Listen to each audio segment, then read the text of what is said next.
प्यारे बच्चों नमस्कार। श्री राम ऑनलाइन क्लासेस में आपका स्वागत है। मैं राजेंद्र कुमार आपसे बात कर रहा हूँ।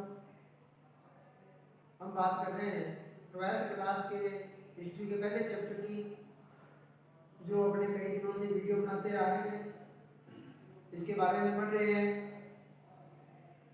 कल हमने इनके उद्योग धंधों कृषि के बारे में वीडियो बनाया था।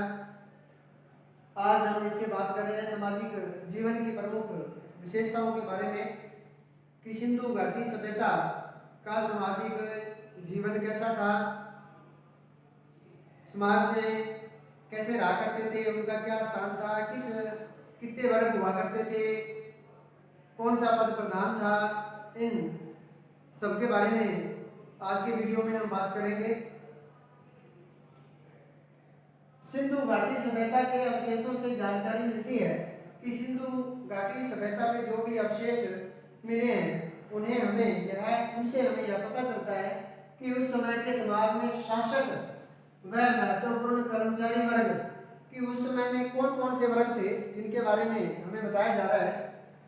शासक वर्ग था, महत्वपूर्ण था, कर्मचारी वर्ग, सामान्य वर्ग, श्रमिक वर्ग यानी मजदूर वर्ग एवं कृषक वर्ग था, किसान वर्ग था। तो उस समय ये 5 वर्ग हुआ करते थे। शासक व महत्वपूर्ण कर्मचारी वर्ग गढ़ी में रहते थे। शासक राजा जो होता था वो, और महत्वपूर्ण जो कर्मचारी वर्ग जो विशेष वर्ग होते थे उसके विशेष राजा के मंत्री या जो उसके विशेष कर्मचारी वो गढ़ में रहते थे। वह अन्य वर्ग के लोग नगर भाग में रहते थे। अन्य जो हमने पीछे वाली वीडियो में हमने पढ़ा है कि ऊंचे चबूतरे पर गढ़ बनाया जाता था, नीचे नगर बसा होता था। तो ऊपर गढ़ पे राजा और महत्वपूर्ण कर्मचारी वर्ग रहा करते थे और नीचे का जो नगर था वहां अन्य वर्ग के लोग रहते थे, जैसे सामान्य वर्ग, श्रमिक वर्ग, किसान वर्ग जैसे लोग नीचे नगर में रहा करते थे। समाज की सबसे छोटी इकाई परिवार था। समाज की हमेशा से ही सबसे छोटी इकाई परिवार ही रहा है। परिवार से ही समाज बनता है। माता देवी की मिट्टी की प्राप्त मूर्तियों से समाज में नारी का महत्व है। माता देवी की अब सिंधु घाटी सभ्यता के जो अवशेष मिले हैं उन अवशेषों में माता देवी की मिट्टी की बनाई मूर्ति मिलती है। इससे पता चलता है कि परिवार के मातृ संतात्मक होने की जानकारी मिलती है। जैसे हम आज पितृ संतात्मक है, उस समय सिंधु घाटी सभ्यता के लोग मातृ संतात्मक हुआ करते थे। सूती वस्त्रों के प्रमाण भी मिले हैं। अब जानकारी में अवशेषों में कुछ सूती वस्त्र पहने जाने के भी प्रमाण मिले हैं। तो यह पता चलता है कि उस समय के लोग सूती वस्त्र के बारे में जानते थे और वो पहना करते थे।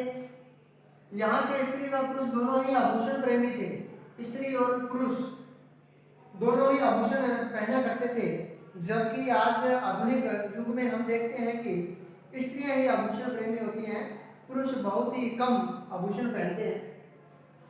मनकों द्वारा बने यहाँ के आभूषण काफी प्रसिद्ध हैं।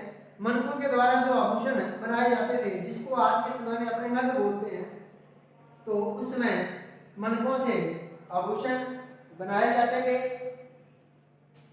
एक मुद्रा पर ढोलक का चित्र सिंधु घाटी सभ्यता वासियों की वाद्य कला में रुचि का प्रमाण है। ढोलक का चित्र मिला है मुद्रा पर, जो उस समय की मुद्रा मिली है, मुद्रा में एक ढोलक का चित्र मिला है। तो इससे यह पता चलता है कि सिंधु घाटी सभ्यता के लोग वाद्य कला, संगीत कला में भी रुचि रखते थे। उनके बारे में उनको जानकारी दी। वो आखेट और संगीत के भी प्रमाण मिले हैं। आखेट शिकार करने के प्रमाण भी मिले हैं। सिंधु घाटी सभ्यता के लोग शिकार भी किया करते थे और वो संगीत के, तो आपको बता ही चुके हैं कि संगीत के प्रेमी थे वो लोग। जैसे ढोलक का चित्र मिलने से यह जानकारी मिलती है। आगे हम बात करते हैं धार्मिक जीवन की उपलब्धियों के बारे में कि सिंधु घाटी सभ्यता के जो लोग थे उनका क्या धर्म था, और जिसमें ये आगे 3 टॉपिक बताए हैं कि उनके धार्मिक जीवन की उपलब्धियां, उनका धर्म क्या था, उनकी जीवन की उपलब्धियां क्या थी, वो जीवन में क्या किया करते थे। जैसा कि बताया गया है कि वृक्ष, जल, पशु पूजा, इनके बारे में उनका क्या विचार था, तप, योग व यज्ञ के बारे में, राजनीतिक जीवन के बारे में वो कैसे थे। तो यहाँ हम बात करते हैं वृक्ष, जल एवं पशु पूजा के बारे में। तो यहाँ बताया गया है वृक्षों के भीतर रहने वाली आत्मा के रूप में वृक्ष पूजा का इस समय प्रचलन था। सिंधु घाटी सभ्यता के लोग जो थे वो ऐसा मानते थे कि वृक्ष में जो है वो देवता निवास करते हैं, देवताओं की आत्मा बसी है, इसलिए वो वृक्षों की पूजा करते थे। एक मोहर में देवता को 2 पीपल के मध्य दिखाया गया है। जैसे पीपल की पूजा तो हम आज के समय में भी करते हैं। आज के लोगों का मानना है कि पीपल में भी देवता निवास करता है। 7 मानव आकृतियां उसकी पूजा करती हुई दिखाई गई है। सिंधु घाटी सभ्यता का प्राचीन धर्म के क्षेत्र में भी महत्वपूर्ण योगदान रहा है। जैसे मातृ देवी की उपासना, पशुपतिनाथ की पूजा करना, वृक्षों की पूजा करना, मूर्ति पूजा। आज हिंदू धर्म के लोग आज भी मूर्ति पूजा में विश्वास रखते हैं। जल की पवित्रता, तप के योग, परंपरा आदि यहाँ की ये जो थी ये प्रमुख विशेषताएं थी जो आज भी हमारे जीवन में हमें बहुत जगह देखने को मिलती है। जैसे आज के लोग भी बहुत से हमने देखे हैं वृक्षों की पूजा करना, जल की पूजा करना, ये और मूर्ति पूजा करना। शायद आज के लोग भी इन चीज़ों में अपनी आस्था रखते हैं, विश्वास करते हैं। तो आधुनिक जीवन में भी हम इनका प्रयोग करते हैं। हड़प्पा से प्राप्त एक मूर्ति के गर्भ से एक पौधा निकलता हुआ, संभवतः यह पृथ्वी माता का ही रूप है। मूर्ति के गर्भ से एक पौधा निकलता हुआ दिखाया गया है। तो ऐसा माना जाता है कि यह पृथ्वी माता ही है। सिंधु घाटी सभ्यता से प्राप्त एक मोहर पर एक पुरुष आकृति मिली है जो पद्मासन में बैठी हुई है। इसके एक तरफ तो हाथी है, वह बाघ है, दूसरी तरफ भैंसा में गंडा है और नीचे की तरफ हिरण है। ये ऐसी मुद्रा में दिखाया गया है। एक अन्य मोहर भी मिली है जिसमें योगी मुद्रा की यह आकृति त्रिमुखी है, त्रिशृंगी है, 3 मुख वाली है और 3 ओर से श्रृंगार किए हुए है। नाग द्वारा पूजा करते हुए भी दिखाया गया है। तो वृक्ष, जल एवं पशु पूजा में सिंधु घाटी सभ्यता के लोग जो हैं वो विश्वास किया करते थे, जिसके बारे में अभी आपको बताया। आगे हम बात करते हैं तप, योग व यज्ञ। तप के बारे में, योग के बारे में और यज्ञ के बारे में सिंधु घाटी सभ्यता के लोगों के क्या विचार रहे होंगे। कालीगंगा, बाणावली, राखी गढ़ी एवं लोथल से खुदाई करने पर वहां कई अग्निकुंड एवं अग्नि वेदिकाएं मिली है। पद्मासन में बैठे योगेश्वर की मूर्ति भी मिली है। इसके अलावा भिन्न भिन्न योगासन मुद्रा में कई और भी मूर्तियां मिली हैं। यहाँ से प्राप्त मूलों पर एक श्रृंग वाले वृषभ, जो आज के समय में एक राशि है, उसका भी चित्रण मिलता है। इसके अलावा मुद्राओं में कुबड़दार बैल, बिना कुबड़दार बैल, बाघ, हाथी आदि का चित्र भी मिलता है। बाद में सिंधु घाटी सभ्यता के लोग जो थे वो पशुओं की देव रूप में पूजा करने लगे। जैसा आज भी बहुत से धर्म के लोग हैं जो अन्य अलग अलग पशुओं की पूजा करते हैं।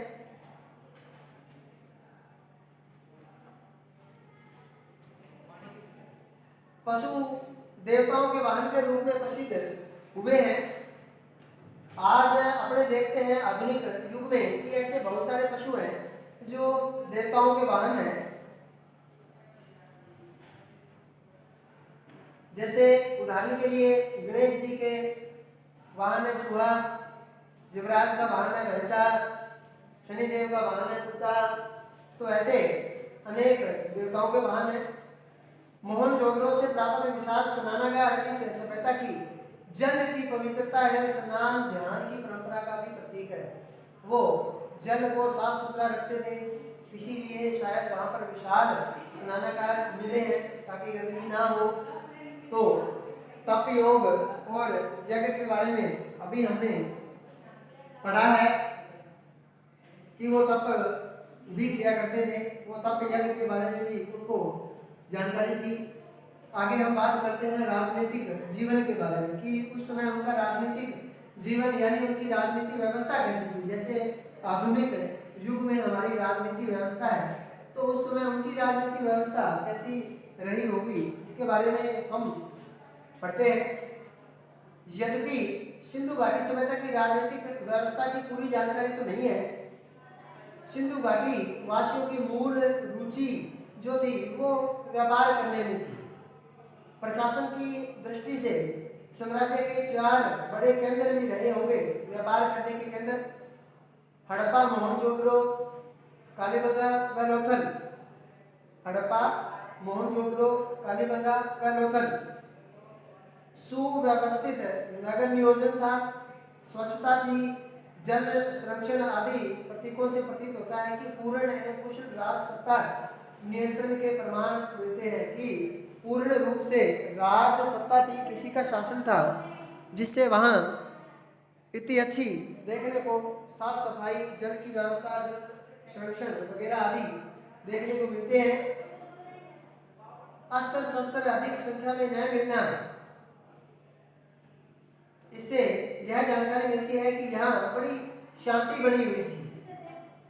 हथियारों में उनके जो हथियार थे उनमें कांसे की आरी, तांबे की तलवारें, भाले के अग्रभाग, भाले के जो आगे वाले नुकीले भाग होते हैं, कटारें, चाकू, बाणागर जो बाण के आगे वाले भाग है, ये आदि मुख्य रूप से हथियारों में मिले। भारतीय सभ्यता के प्रमाण हमें उस समय की विदेशी संस्कृतियों में भी देखने को मिलता है। भारतीय सभ्यता की जो प्रमाण है, उसकी जो संस्कृति है, उसकी जो कला है, वो हमें विदेशों में भी देखने को मिलती है। इससे यह स्पष्ट होता है कि शायद भारतीय लोग विदेशों में भी अपना व्यापार करने जाया करते थे, इसीलिए उनकी संस्कृति वहां देखने को मिलती है।